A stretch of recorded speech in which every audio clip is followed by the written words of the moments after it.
गरेको भएको छ र नेपाली गीत र सङ्गीतमा उहाँ जस्तो शब्द रचनाकार विरलै हुनुहुन्छ। आफूले गरेका सिर्जनाहरू ती कालखण्डदेखि अहिलेसम्म भएका ती सिर्जनाहरू संसारका बजारहरूमा गएका छन्, कहाँबाट गए, कसरी गए, यो किन यस्तो भइरहेछ, यसलाई चाहिँ छानबिनको दायरामा ल्याइयोस् भन्ने पनि अन्तिम। उहाँ एउटा स्पष्ट वक्ता गीतकार, स्ट्रेट बोल्नुहुन्थ्यो। विशेष गरेर रत्नाजीको विशेषता भनेकै सिधा बोल्नुहुन्थ्यो। उहाँ अरू कसैलाई हेप्नु पनि हुन्नथ्यो र आफ्ना सृजनाहरूप्रति गर्व गर्नुहुन्थ्यो। जहिले पनि आफूले गरेका सृजनाहरू यस कारणले भए र मेरा सृजनाहरूमा यो कुरा छ, यो दम छ, यसरी जानुपर्छ भनेर अरू भाइ बहिनीहरूलाई पनि उहाँले चाहिँ धेरै राम्रोसँग सिकाउनुहुन्थ्यो।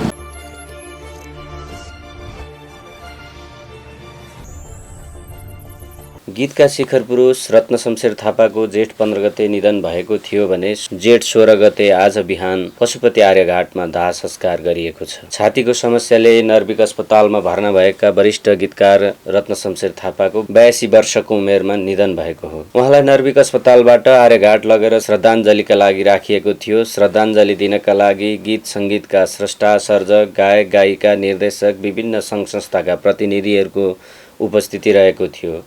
वरिष्ठ गीतकार रत्नशमशेर थापाको चुनावी क्षेत्रका नेता समेत रहेका सांसद गगन थापाले राष्ट्रिय झण्डा उडाएर श्रद्धाञ्जली दिनुभएको थियो भने गीतकार सङ्घका अध्यक्ष चुडामणि देवकोटा लगायत कार्य समितिले पनि राष्ट्रिय झण्डा उडाएर श्रद्धाञ्जली दिएका थिए। त्यसै गरी सङ्गीतकार सङ्घले गोरेटो त्यो गाउँको भन्ने चर्चित गीत गाएर साङ्गीतिक श्रद्धाञ्जली अर्पण गरेको थियो। सङ्गीत रोयल्टी सङ्कलन समाजका अध्यक्ष महेश खड्काले आफ्नो संस्थाका संस्थापक अध्यक्षलाई गुमाउनु परेकोमा पीडा व्यक्त गर्दै श्रद्धाञ्जली दिनुभयो। त्यसै गरी वरिष्ठ गीतकार चेतन कार्की, एसपी कोइराला, विश्व बल्लभ, जगत मर्दन थापा, वरिष्ठ सङ्गीतकार शक्ति बल्लभ, गायक, निर्देशक तथा कान्तिपुर टिभीका स्टेसन म्यानेजर दिनेश डिसी लगायतका स्रष्टा सर्जकहरूले श्रद्धाञ्जली अर्पण गरेका थिए। 1996 साल साउन 16 गते जन्मिनुभएका उहाँको रचनामा स्वर सम्राट नारायण गोपालदेखि प्रेमध्वज प्रधानसम्मको स्वरमा विभिन्न गीतहरू गुन्जिने गर्छन्। त्यसो त पछिल्लो पुस्ताका गायक गायिका सङ्गीतकारहरूसँग पनि उहाँको सहकार्य रहँदै आएको थियो। विक्रम सम्वत 2008 सालमा 12 वर्ष उमेरदेखि नै कविता लेख्न थाल्नुभएको रत्नशमशेर थापाले विक्रम सम्वत 2009 सालबाटै गीत पनि लेख्न थाल्नुभएको हो। उहाँका लामा कविता, नाटक, कथा पनि छापिएका छन्, तर उहाँ छोटा सिर्जनामा बढी रमाउने गर्नुहुन्छ। त्यसो त सबैभन्दा लामो कविता लेख्ने कविका रूपमा पनि उहाँ परिचित हुनुहुन्छ। 2020 सालमा ओबानो सिउँदो, 2026 सालमा रुजेको परेला गीति सङ्ग्रह प्रकाशित छन्। त्यस्तै 2036 सालमा चक्लाभरिको घाम र 2060 सालमा ताराका काँचा रङ नामक कविता सङ्ग्रह प्रकाशित छन्। विक्रम सम्वत 2042 मा दोबान शीर्षकमा उहाँका गीतहरूको एल्बम म्युजिक नेपालले प्रकाशनमा ल्याएको थियो।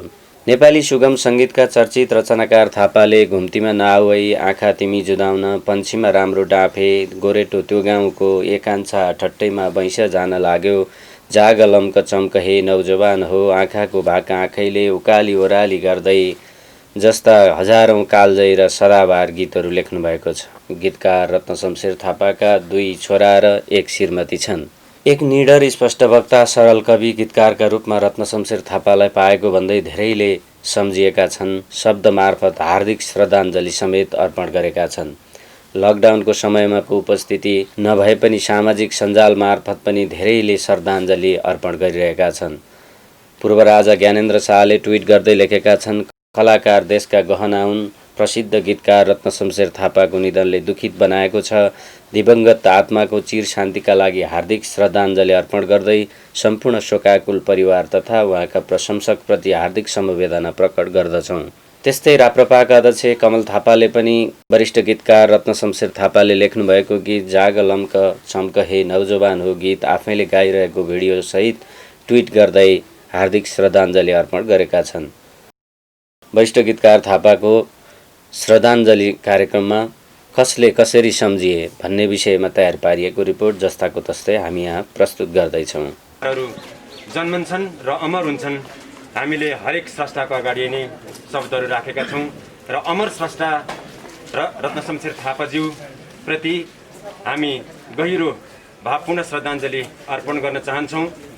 सङ्गीत रोयल्टी सङ्कलन समाजका संस्थापक अध्यक्ष पनि हुनुहुन्थ्यो रत्नशमशेर थापा, जसले नेपाली स्रष्टाहरूको हक अधिकारका लागि निरन्तर रूपमा लडिरहनु भयो र अरू आफूभन्दा पछाडिका पिँढीहरूलाई आफ्नो बौद्धिक सम्पत्तिमाथिको अधिकारको विषयमा सचेत गराउँदै दाइले हामीलाई जहिले पनि मार्गहरू प्रशस्त रूपमा चाहिँ अगाडि बढ्नका लागि सिकाइरहनु भएको छ र उहाँका प्रस्तावहरू पछ्याउँदै हामी नेपाली स्रष्टाहरू आज अगाडि बढिरहेका छौँ।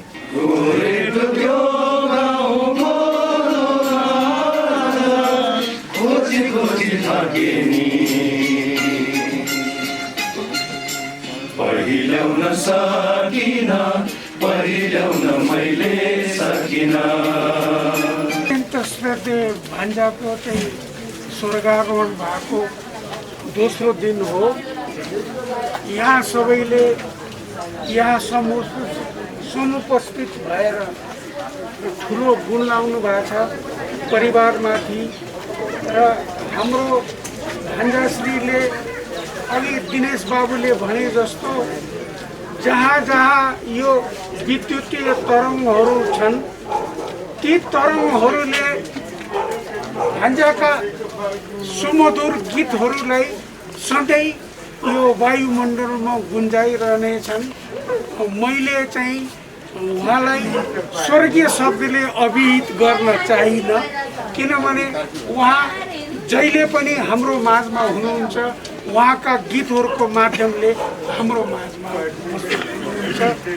अपूर्णीय क्षति भए तापनि उहाँको आशीर्वादले अरू धेरै चाहिँ गीतकारहरू यस गीत सङ्गीतको क्षेत्रमा आउँदै जाउन् भन्ने शुभकामना पनि म दिन चाहन्छु। स्वर्गीय रत्न शमशेर थापाप्रति हामी सबैको तर्फबाट हार्दिक श्रद्धाञ्जली अर्पण गर्न चाहन्छु। उहाँको उद्योगवासका निम्ति म सबै भगवान्सँग प्रार्थना पनि गर्छु। उहाँ हाम्रो माझमा नरहँदै गर्दाखेरि पनि पुस्तौँ पुस्तासम्म उहाँको गीतबाट हाम्रो मुटुमा हामी सजाएर राख्छौँ। हामी पछाडिका दर सन्तानले पनि नेपालको सङ्गीत क्षेत्रको स्रष्टाहरू सम्झँदै गर्दा सम्मानपूर्वक सम्झने थोरै नामहरूमध्ये उहाँको नाम रहन्छ भन्ने कुरामा कदाचित हामी कसैलाई पनि कुनै पनि शङ्का छैन। सधैँभरि हामी उहाँलाई सम्झिरहनेछौँ। मेरो लागि अझै विशिष्ट सम्झना छ। म उहाँकै आफ्नै क्षेत्रको जनप्रतिनिधि पनि भएको हिसाबले गर्दा र त्यो सम्बन्धले गर्दा पनि मेरो आफ्नो स्मृतिको पुत्रकेमा उहाँसँगका स्मरणका थुप्रै आफ्नै निजी नितान्त व्यक्तिगत आफ्ना स्मरणका कुराहरू पनि छन्। त्यो पनि सन्दर्भमा चर्चा गरौँला। म आजको दिनमा हामी सबैको तर्फबाट उहाँप्रति भावपूर्ण श्रद्धाञ्जली अर्पण गर्न चाहन्छु र सधैँभरि उहाँकै सृजनाहरू हाम्रो माझमा रहिरहनेछन् भन्ने विश्वास पनि व्यक्त गर्छु। यो एकदमै हामी सबैजनाले मनदेखि नै भावपूर्ण श्रद्धाञ्जली अर्पण गरौँ। किन उहाँ हामी नर्मल जस्तो लाग्दैन। उहाँ धेरै नै प्रतिभावान, धेरै नै प्रतिभाशाली र धेरै एउटा कल्पनामा धेरै कल्पनातीत कुराहरू पनि उहाँले लेख्न सक्ने एउटा क्षमता भएको उहाँ विशिष्ट शैलीका गीतकार हुनुहुन्छ।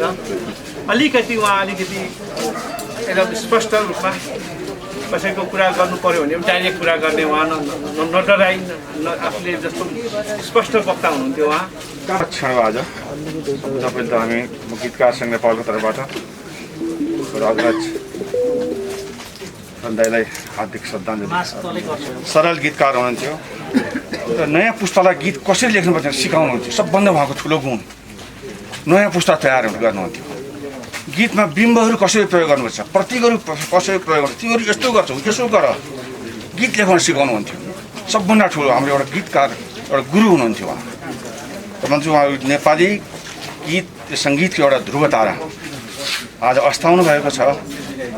यस घडीमा हामी सम्पूर्ण गीतकारहरू हुन त राम्रो कवि पनि हो। लामा लामा कविता लेखेर उहाँले प्रसिद्धि कमाउनु भएको छ।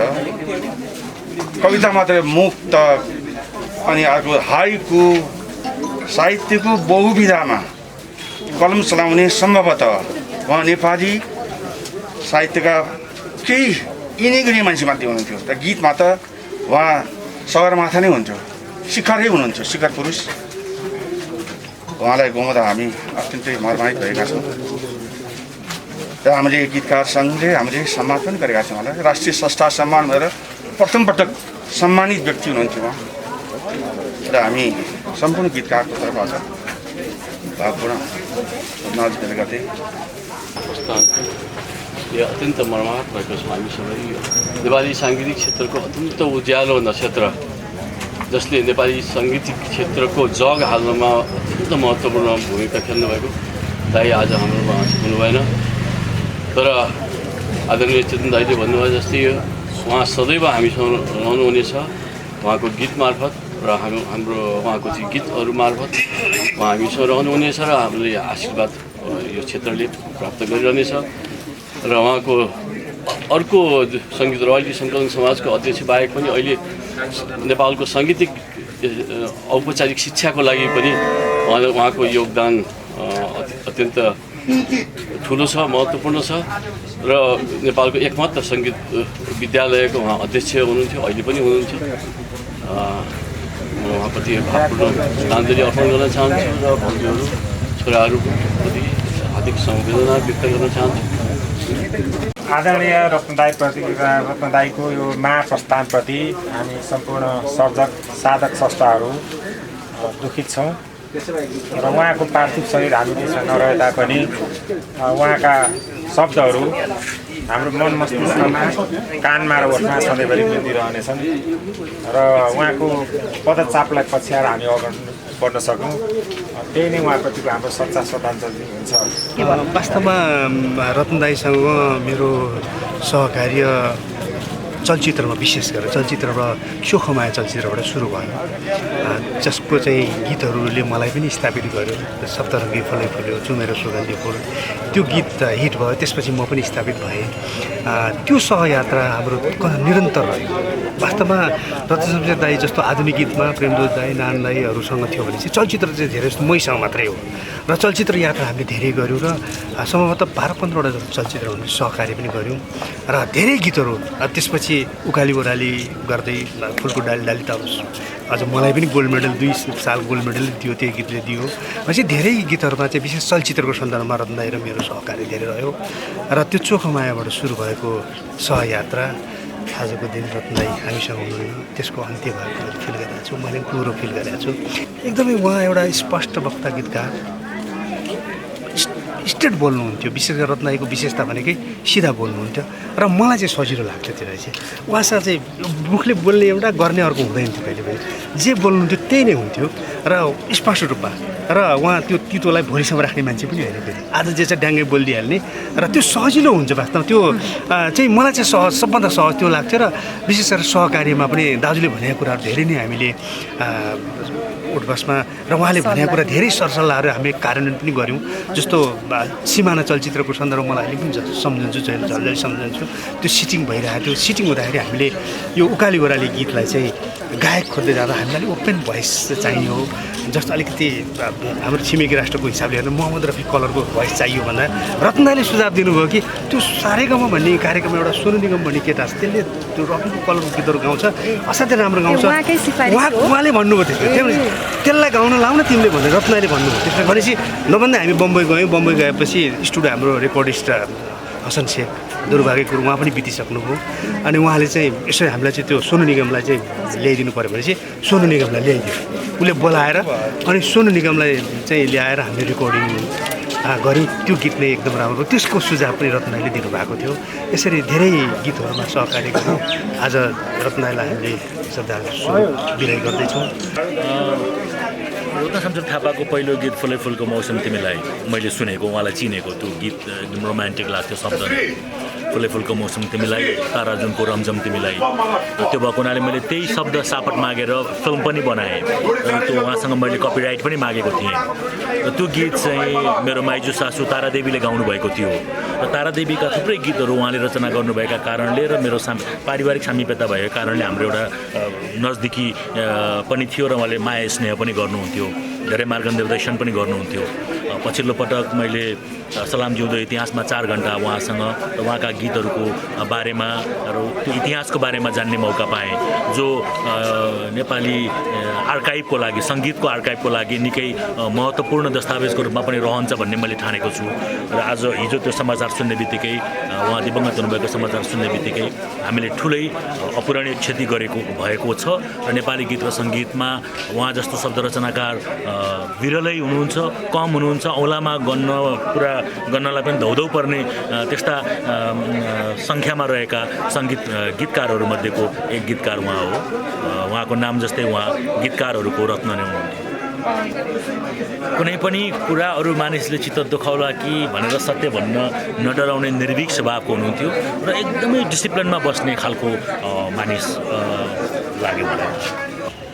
रत्नशमशेर थापाज्यू भनेको नेपाली सङ्गीत क्षेत्रको एउटा ठुलो धरती पनि र आकाश पनि दुइटै हुनुहुन्थ्यो। अर्को कुरा, रत्नशमशेर थापा सङ्गीत रोयल्टी सङ्कलन समाज नेपालको एउटा संस्थापक अध्यक्ष पनि हुनुहुन्थ्यो, ताकि नेपाली स्रष्टाहरूले आफ्नो सृजनाबाट प्राप्त हुनुपर्ने सार्वजनिक प्रयोगबाट प्राप्त हुनुपर्ने रोयल्टीलाई सबै स्रष्टाहरूमा आज पुर्याउनु पर्छ भनेर लामो समयदेखि उहाँ लाग्नु पनि भयो। एउटा चाहिँ संस्थापक अध्यक्ष भएर धेरै समय काम नगरे पनि एउटा चाहिँ ऐतिहासिक कामहरू उहाँहरूले रोयल्टी सङ्कलन समाजको स्थापना गर्नुभयो। यो सबैभन्दा ठुलो अर्को पाटो छ उहाँको। त्योभन्दा पछाडि अरू धेरै मान्छेहरूले अहिले नेतृत्व गरिरहेका छन्, यसको लागि लडिरहेका छन्। तथापि नेपाली गीत सङ्गीतको एउटा चाहिँ बाघ हो, उहाँ सिंह जस्तो हुनुहुन्थ्यो। उहाँका हरेक आवाजहरूमा, हरेक गीतहरूमा त्यस्ता खालका भावहरू भेटिन्छन्। कार्य गर्ने हाम्रो ठुलो इच्छा थियो, तर पनि दुवैजनाको इच्छा थियो। महेश भाइ सङ्गीत गर्नुपर्छ, ल मेरो पनि तिमीले एउटा सङ्गीत गर्नुपर्छ, तिम्रो सङ्गीत मलाई मनपर्छ भन्नुहुन्थ्यो उहाँले। त्यो गर्ने कोसिस हुँदाहुँदै पनि हामी बिचमा कुनै पनि साङ्गीतिक सहकार्य चाहिँ भएन। दाजुको गीतहरू सङ्गीत गर्न मन हुँदाहुँदै पनि मैले सकिनँ। त्यस्तो भन्दा पनि अब मान्छेको चाहनाहरू त अपुरै भएर चाहिँ व्यतीत गरिन्छ। सबैले आफ्नो इच्छा चाहनाहरू त कहाँ पुरा गर्न सक्छन् र, होइन? तथापि उहाँसँग मेरो काम गर्ने चाहना थियो, उहाँको पनि मसँग काम गर्ने चाहना हुँदाहुँदै पनि हामी दुईजना बिच साङ्गीतिक सहकारी हुन सकेन। उहाँ सरल मिजासिलो पनि मान्छे हो र हक्की स्वभाव भएको मान्छे हो। एकदमै धेरै हक्की हुनुहुन्थ्यो उहाँ, किनभने उहाँलाई अरूले हेपेको पनि मन पराउनुहुन्थ्यो।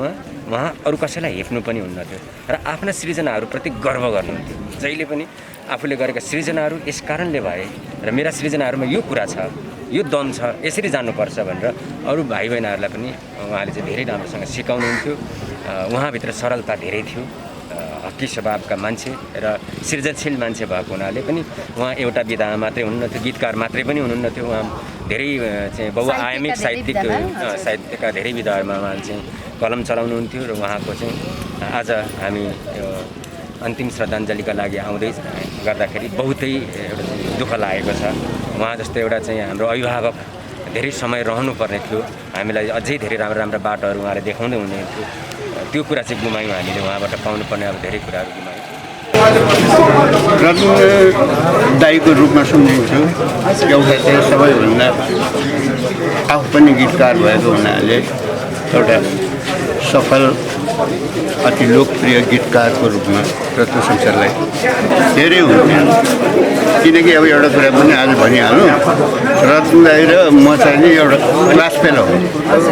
त्रिचन्द्र कलेजमा पढ्दाखेरि हामी सँगै पढ्थ्यौँ। उहाँ चाहिँ सिनियर हो पढाइमा, उहाँ थर्ड इयरमा हुनुहुन्थ्यो, म चाहिँ फर्स्ट इयरमा थिएँ। त्यही हुँदाखेरि हामीहरूको जमघट चाहिने हुने धेरै खालको कुराकानीहरू भइरहन्थ्यो। रत्न दाई के भने रमाइलो खालको मान्छे हुनुहुन्थ्यो, रमाइलो हुनुहुन्थ्यो, जोकसोक सुनाउने। अनि पछि विशेष त त्यो बेलामा हाम्रो सङ्गत हुने बेलामा रत्न दाईको नौ चलिसकेको थियो, नारायणले गीतहरू गाइसकेको थियो। त्यस हुनाले रत्न दाईको के भने सबभन्दा चाहिँ बिचमा बसेर गफसफ गर्दाखेरि हामीहरूको त्यो बेलामा नाथ दाई, नारायण गोपाल अनि केही हाम्रो दौल के अरे रूपचन्द विष्ट, यिनीहरू सबै एउटा क्लास चले सँगै बस्थ्यौँ। त्यो बेलामा चाहिँ के भने हुन त गीतैको कुरा हुन्थ्यो विशेष गरेर रत्नदाई। तर के भने कहिलेकाहीँ हल्का फुल्का जोक पनि हुन्थ्यो, विशेष हल्का फुल्का जोक हुन्थ्यो। त्यसबाट पछि हुँदा चाहिँ हामी साथीको रूपमा मात्रै होइन, दाजुभाइकै रूपमा चाहिँ हुन थाल्यो। रेडियोमा मलाई पुर्याउनमा उहाँहरूको पनि हात छ। रत्नशमशेर दाई चाहिँ एउटा युवा पुस्ताको लागि चाहिँ मार्गदर्शक हो उहाँ। अब गीत कसरी लेख्ने भन्ने एउटा चाहिँ फर्मेट छोडेर जानुभएको छ उहाँले र त्यही फर्मेटमा अहिलेको युवाहरू चाहिँ चलिरहेको छ जस्तो लाग्छ मलाई। उहाँको गीतको चाहिँ अब इनडेप्थ भन्नुपर्दा उहाँ यस्तो गीत लेख्नुहुन्थ्यो जुन चाहिँ अब एउटा सामान्य व्यक्तिदेखि ठुलो मान्छेसँग सबैले बुझ्न चिन्न र अनि बुझ्न सक्थे। र उहाँको एउटा सरलता, गीतमा सरलता थियो भने एउटा चाहिँ उहाँको चाहिँ व्यक्तित्वमा बोल्डनेस थियो। उहाँ चाहिँ एउटा बोल्ड किसिमको एउटा चाहिँ गहन किसिमको चाहिँ व्यक्ति हुनुहुन्थ्यो र उहाँसँग मैले धेरै सङ्गत त गर्न पाइनँ, तैपनि उहाँको चाहिँ गीतकारितादेखि म साह्रै प्रभावित छु र उहाँका गीतहरू चाहिँ सरल, सबैले एकपल्ट सुन्ने बित्तिकै मन परिने खालका त्यस्ता गीतहरू थिए। त्यस कारणले उहाँलाई चाहिँ अब सबै गीत साङ्गीतिक पाठले चाहिँ सम्झिरहेको छ। पक्कै पनि रत्न दाई हाम्रो नेपालमा के लाग्छ भनेदेखि नेपाली गीत सङ्गीत क्षेत्रले एकजना अभिभावक गुमाएको छ।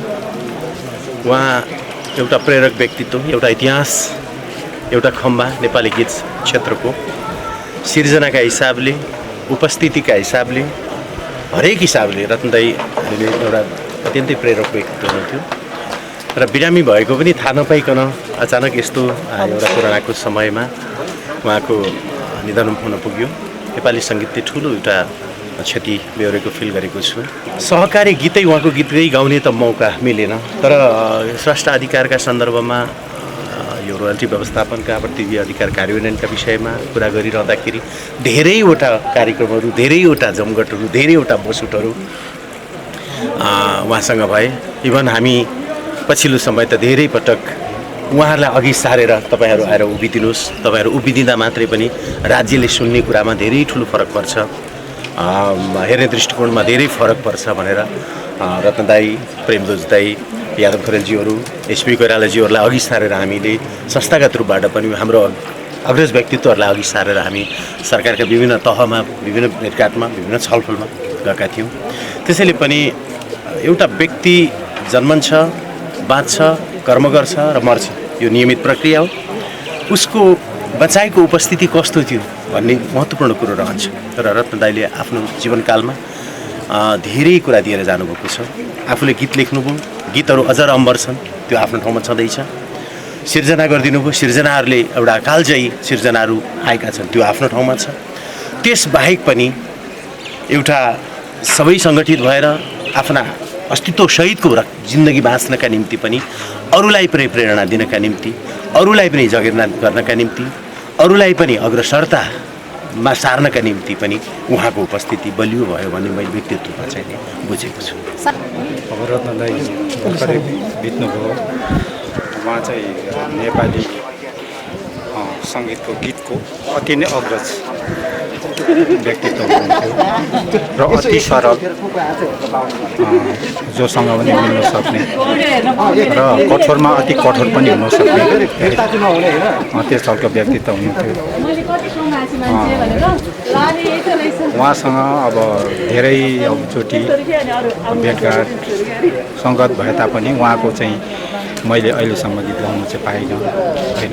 अब भर्खरै अब गीत गाउने एउटा गीत उहाँको गर्ने भन्ने जस्तो कुरा भइरहेको थियो। अहिले उहाँको स्वर्गमा भयो र अति दुःख लागेको छ।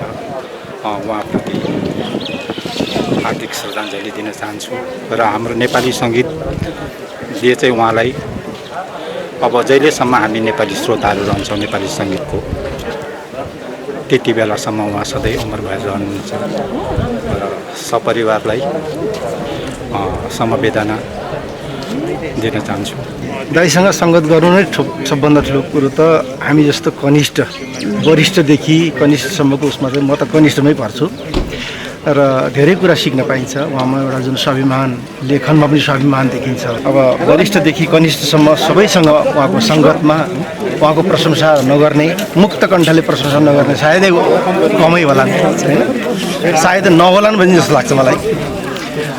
र प्रशंसा नगर्ने होइन कोही पनि छैन। अब कनिष्ठ गायकको रूपमा मलाई असाध्यै माया गर्नुहुन्थ्यो दाइले। मेरो अभाग्य हो, उहाँसँग मैले करिब 12वटा आधुनिक गीतहरू 12वटा आधुनिक गीतहरू छन् उहाँसँग गरेका काम हो। कतिपय बाहिर आएको छैन, कतिपय निस्किँदैछन्। 2वटा भजन छ, डोलेश्वर भजन र एउटा कात्यायनी देवीको भजन छ। उहाँसँग सङ्गत गर्दाखेरि गीत, साहित्य र सङ्गीतको त्रिवेणी ढङ्गले उहाँले त्यसलाई व्याख्या गर्नुहुन्थ्यो। तिनटै कुरालाई गहिरोसँग छाम्न सकेन र त्यसको बारेमा मन्थन गर्न सक्ने क्षमता राख्नुहुन्थ्यो उहाँमा। एउटा एज अ गीतकार साहित्यकार मात्रै होइन, राम्रो सङ्गीतको ज्ञान। रत्न शमशेर, नाति काजी, नारायण गोपाल यो साङ्गीतिक क्षेत्रको यी साथीहरू र म सँगै आइएदेखि सँगै पढेको त्रिचन्द्र कलेजमा।